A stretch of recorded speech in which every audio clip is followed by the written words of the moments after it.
It's great to have you today, Mr. Hrish. Okay, I'm going to start right away with the first question. Um, Yeah, thanks for having me. okay, can you briefly tell us about yourself, your background, and the founding of Superworld? Sure. So, my background's kind of taken me through a variety of different areas of specialty. So I started off in management consulting, then moved into investment banking. I was at UBS Investment Bank and HSBC in New York. Started off in real estate investment banking, in physical real estate. I say that because I didn't know at the time I would one day help Gory. Life's funny that way. I have a strong background in the physics, got into venture capital, investing across tech and biotech. And then about 14 years ago, had this idea of wouldn't it be cool to go somewhere in the emerging markets and start a venture capital fund? I got on a plane, didn't know anyone. I went over to Eastern Europe. I went to Ukraine, Russia, Estonia, Latvia, Lithuania, Poland, and Moldova. Ended up with two partners, started a venture capital fund based in Ukraine, backed by an investor named Victor Pinchuk, who's a very big investor in that part of the world. We started an early stage fund called East Labs, where we invested in about 25 companies in the region. We were an early investor, first investor into Preply.com, which is a online tutoring marketplace, which is one of the biggest, now I think the biggest online tutoring marketplace in the world. They just completed their Series C last week, and then did the same thing in Belarus. So I'm on the board of Tech Minsk, which is backed by the U.S. State Department and Google. The company that Facebook acquired that does all of the face filters for Instagram and Facebook is a company called MSQRD, Masquerade. Wow. They went through Tech Minsk and got acquired by Facebook. So I had early exposure to augmented reality through that. And then after that, was an early employee, first biz dev at TopTal, which is a talent marketplace backed by Andreessen Horowitz. So helped grow and scale TopTal, learned a lot. And then prior to Superworld, I started Rogue Initiative Studios, which is a film, television, gaming, and virtual reality studio in Los Angeles in Hollywood. My co-founder had produced Call of Duty, Modern Warfare series, and Ghosts. And my production partner there is Michael Bay, the action director. And at Rogue Initiative, what we're focused on is building franchises from the ground up. So feature film, television, gaming, virtual reality, all the way to amusement park rides and toys. And what I learned there was, a Michael Bay movie and a Call of Duty game are really the same thing. They're built in an engine, right? Unreal Engine, Unity Engine. You can really build anything you want in an engine. And what happened was about 6 years ago, Pokemon Go came out, became this huge hit, people running around looking at Pokemon around the world. And back then I got together with my co-founder, Max Woon. Max and I met because we had worked together previously at a company on the YouTube platform. So that's how we have, another kind of media company in our background. That's how we worked together and met. But we thought when we saw Pokemon Go, we thought, you know what? If we can't build the next Pokemon Go, what if we could build a world? What if we could build a place where the next 1,000 Pokemon Goes gets built onto it? In other words, how could we enable anyone to have the tools to create, discover, and monetize anything in real world locations? And that was where the vision, the founding of Superworld happened in that vision. Great, interesting. Okay, so what is your vision for Superworld?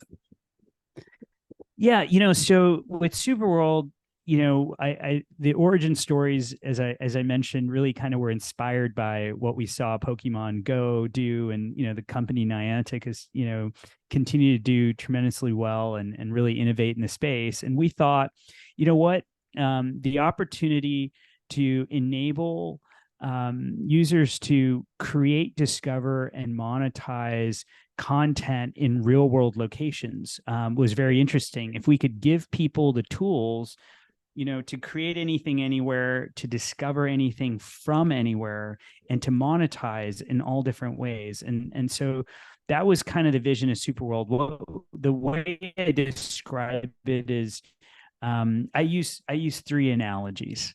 and I'll walk you through that. So the first analogy is Pokemon Go. It's an analogy for adding digital information to the real world. Right? I have a world, you have a world, brands have worlds. So anyone can, again, create and discover and monetize any type of content anywhere. 3D, 2D, audio, haptic content. You can put AR, VR, MR, any type of content anywhere, right? I have a world, you have a world. So there's an infinite number of filters on the world, right? And so that's the first analogy, Pokemon Go. The second analogy is Foursquare. It's a data analogy.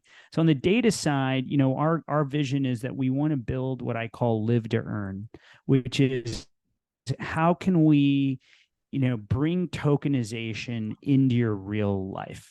How can I incentivize you to do the things in your life that you love? Can I get Nike to incentivize you to run a marathon, or can I get Bacardi to incentivize you to go and activate something at their next event? In other words, how can I bring tokenization into your real life? This isn't play to earn. This is what I call live to earn. So things that are related to things that you love to do in the real world, right? And then, have you ever seen that movie, Social Dilemma on Netflix? Not at all. No, I don't think so. I haven't seen it. No, so it's a great documentary. I highly recommend you watch it. It's all about how we're living in these algorithmic bubbles. I'm gonna look for it. It's about how, it's about how, we're all staring at our phones more and more. If you looked at your phone, 50 times a day, like 4 years ago, now you might look at it, 200 times a day. It's about how, kids and adults alike are plugged into video games or, obsessed with social media. And a really big part of our vision, which I think really differentiates us, is our vision at Superworld is, how can we build a virtual world that actually enhances your real life, your physical life? We want to, keep you in the physical world. We want to use these technologies to enhance your physical life. I always say I have 2 kids, and the last thing I want to do is build a virtual world that sucks them into it. How do we build a virtual world that keeps you out there? In the physical world, right? And that's the goal. Don't get me wrong, you can go as virtual as you want in Superworld, but the idea is, how do we get you out there doing things in the real world? That's our mission. And then the other part of it is, how can we all build a decentralized world together that actually enhances humanity? Can we build a virtual world that actually improves the planet? So when you buy virtual real estate in Superworld, we plant trees in the real world. We partnered with the World Bank in the Caribbean.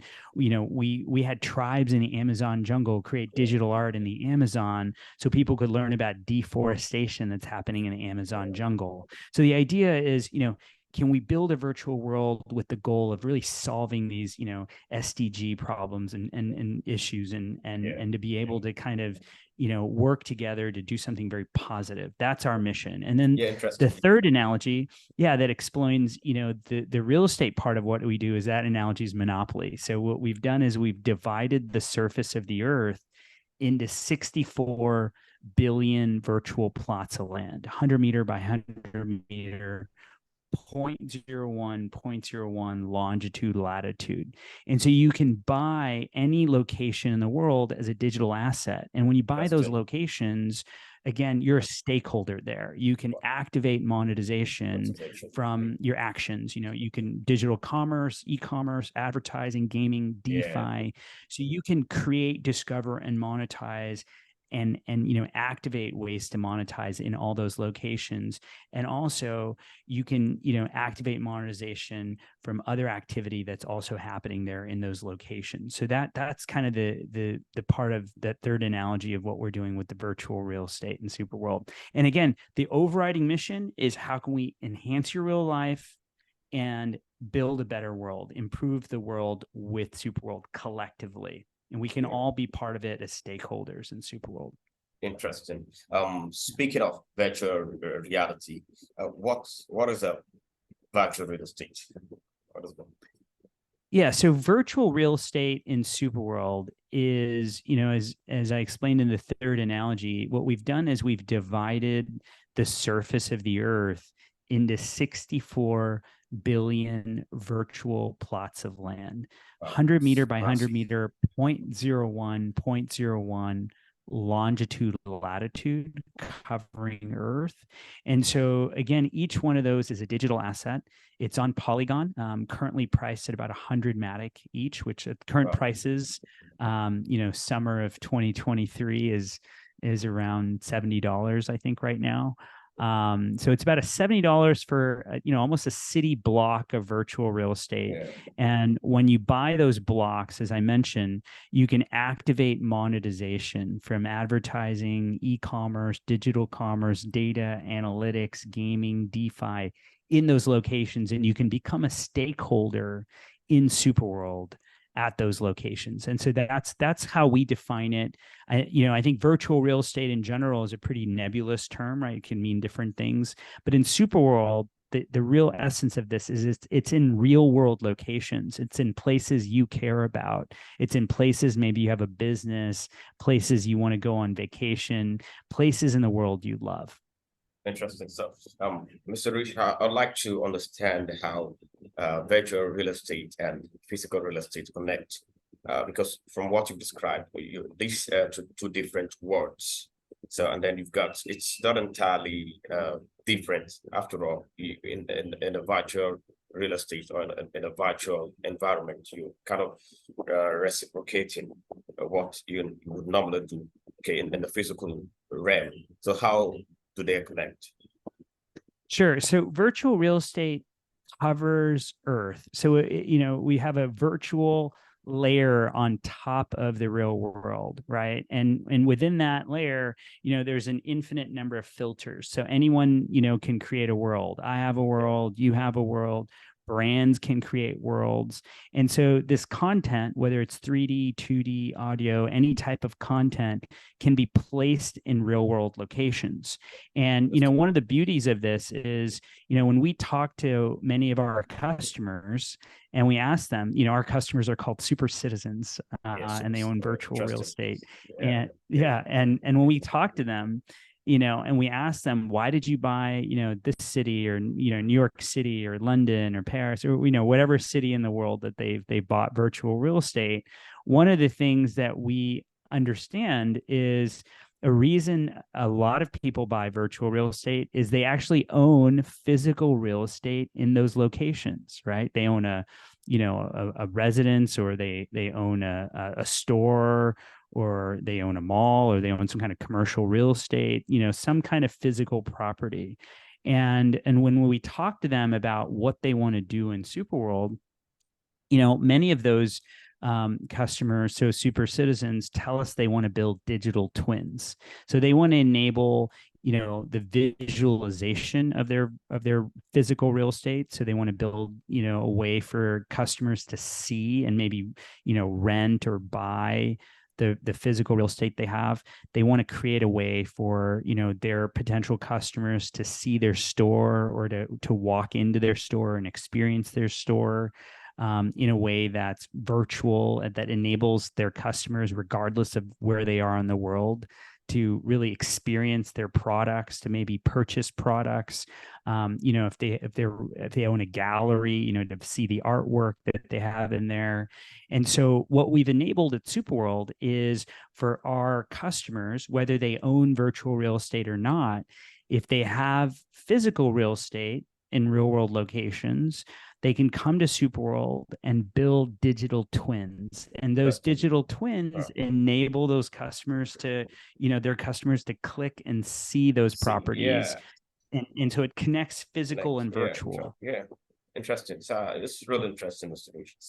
Okay, so I'd like to really understand, judging by the virtual land pool of 21, why is virtual real estate an exciting opportunity? Right? We saw there, a lot of people, there was a kind of a rush to get into virtual real estate, and it was really exciting. There, the New York Times covered a story on the virtual land pool. So why is it an exciting opportunity? Sure. Sure. So when I'm talking about virtual real estate, I'm specifically talking about virtual real estate in Superworld.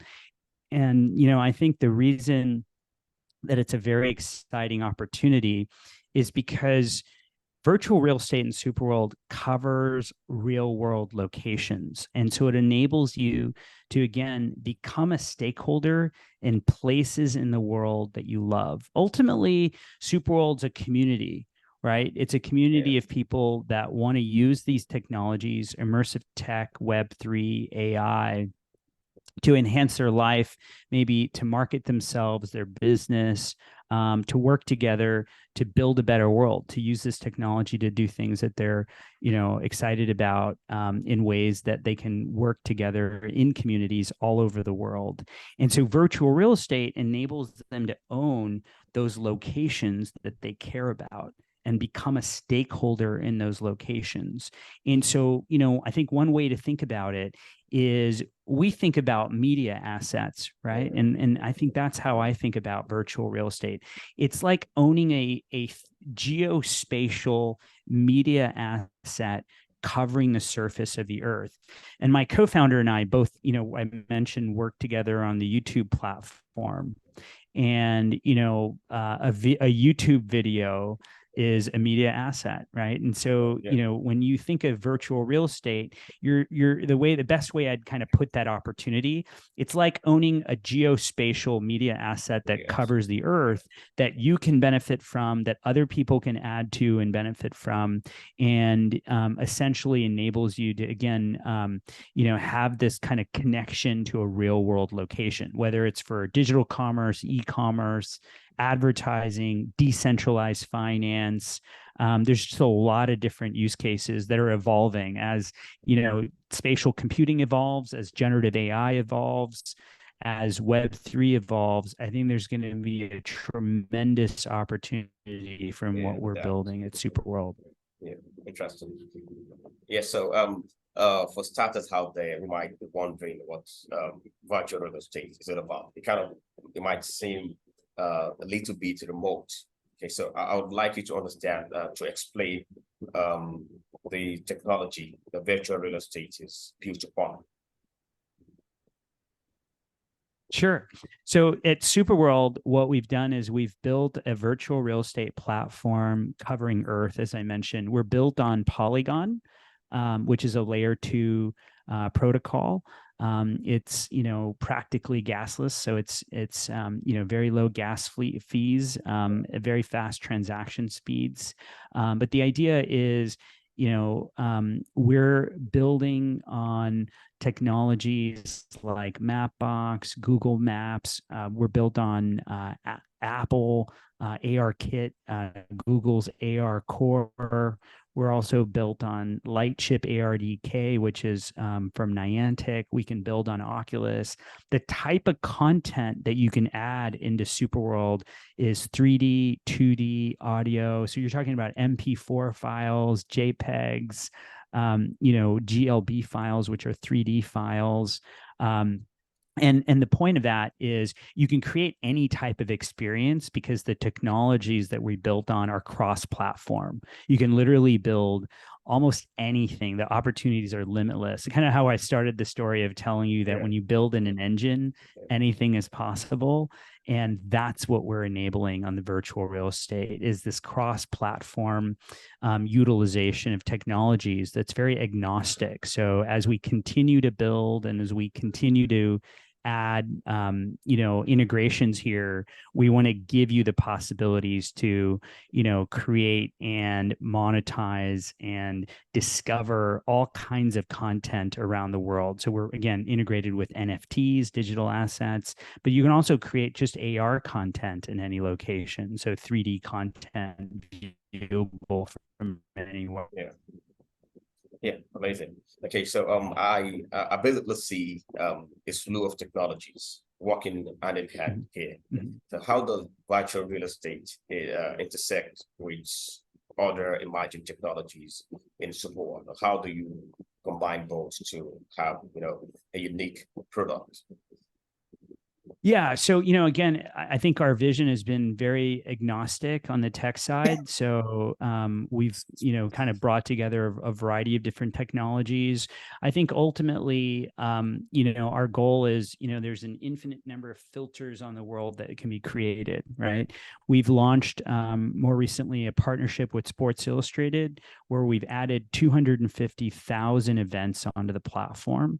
And so now that includes event ticketing, NFT ticketing. So just to give you an example that I think will blow your mind, if I come to Superworld and I, buy tickets to the Yankees game in New York, but you've bought the virtual real estate encompassing the area where Yankee Stadium is, well, you're a stakeholder in that location and you're going to be able to monetize from ticket sales, from events that happen there or events that you're creating anywhere in the world, live or virtual. And so ticketing and events is one kind of platform idea. But the other thing is that we'll expand that with real world assets. So that goes into digital twins and being able to build, visualizations of real world properties, as I mentioned. The opportunity to kind of connect the physical and the virtual is huge. And, as we continue to evolve, there's going to be more opportunities to bring in other technologies for communication, for monetization, for digital assets, you name it. Interesting. Okay, so what do you the users do in Superworld? What can they actually do in Superworld? Like when you're on Superworld, what are you basically doing as an individual user? Yeah. So, currently there's a variety of things that you can do. So, first of all, I think how we get new users into Superworld is, there's a lot of people that are very interested in these technologies, AR, VR, blockchain, Web3, NFTs, DeFi, crypto, the metaverse. A lot of people are interested in these terms. They're interested in figuring out how they can use these technologies to improve their business or, things in their personal life. But when they come to Superworld, they might not completely understand all of those concepts just yet, but they understand where they live, where they have a business, where they, want to go on vacation, and they come to Superworld and they buy those locations. Right.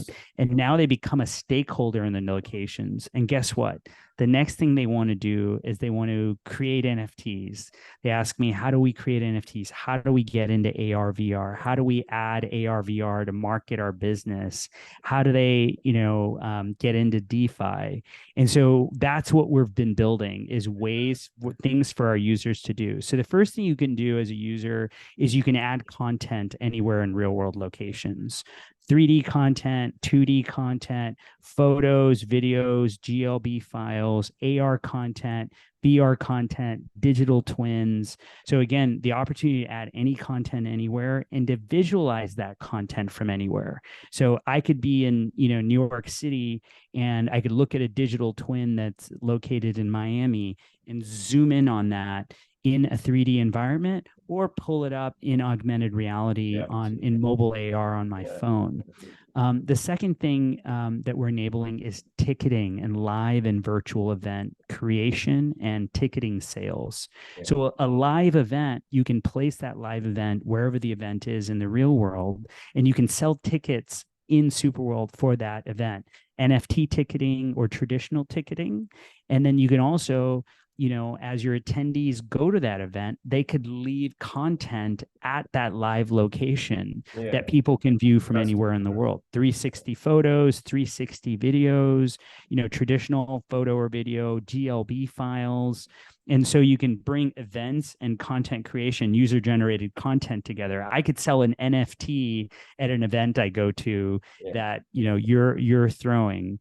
And if you own the virtual real estate there, you monetize on that NFT that I sell as well. So you can activate monetization from a variety of ways in specific locations, and more to come. Real world assets is going to be a big category for us. And what's coming very soon is the ability to create your own world that as I've been talking about, and that functionality is releasing very soon. And so you'll have your own map of the world where you can add content, you can discover content from other worlds and bring those into your world. There's a lot of cross functionality between worlds that's coming very soon in Superworld. Great. Okay, so we come to the last question. I'd like to understand, as an entrepreneur, a virtual realtor, what piece of advice do you have for other entrepreneurs out there who would like to follow in your footsteps? I always say that it's really important to take that first step. If you're passionate about it, find your passion, find a problem that you want to solve and that you're excited about, hopefully something that you have some really strong firsthand experience with. And then take that first step, whether it's a first step of learning about how to approach it, first step of, kind of moving towards that goal. Entrepreneurship is a long journey. And it's a journey that you have to be really excited about every single day.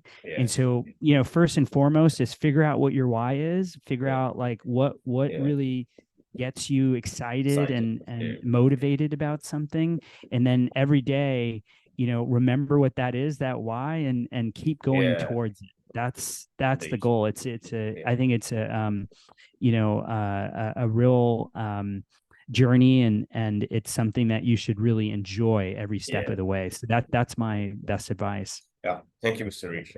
We finally come to the end of the interview. I'd like to specially thank you for your time and to wish you all the best in your endeavor. Yeah, thanks for having me. It's exciting to talk and to share more of our vision, and looking forward to being in touch. Thank you. You have a nice day. Bye-bye. Thanks. Yeah, thank you.